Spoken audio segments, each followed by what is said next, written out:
மன்னனுக்கும் அருணகிரிநாதருக்கும் இருந்த நட்பை கண்டு பொறாமை கொண்ட ஆஸ்தான பண்டிதன் சம்பந்தாண்டான் அவர்களை பிரிக்க எண்ணம் கொண்டான்.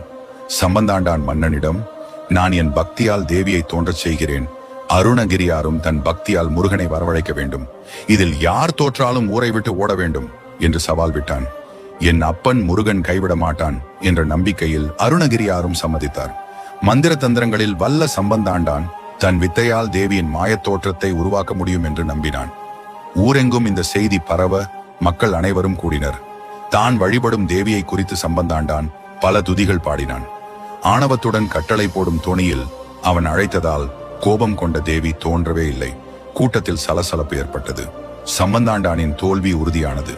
அருணகிரிநாதரோ கந்தவேளை மனதில் தியானித்து திருப்புகழ் பாடத் தொடங்கினார். 16 கால் மண்டபத்தில் முருகன் மயில் மீது அமர்ந்த திருக்கோலத்தில் கையில் வேல் தாங்கியபடி அனைவருக்கும் காட்சியளித்தார். கூடியிருந்த கூட்டம் பக்தி பரவசத்தில் ஆனந்த கூத்தாடியது. அவமானம் அடைந்த சம்பந்தாண்டான் அந்த இடத்தை விட்டு வெளியேறினான். வஞ்சம் தீர்க்க சரியான சமயம் பார்த்து சம்பந்தாண்டான் சூழ்ச்சி செய்தான். சம்பந்தாண்டானின் சூழ்ச்சி என்ன ஆனது? அடுத்த பாகத்தில் தெரிந்து கொள்வோம்.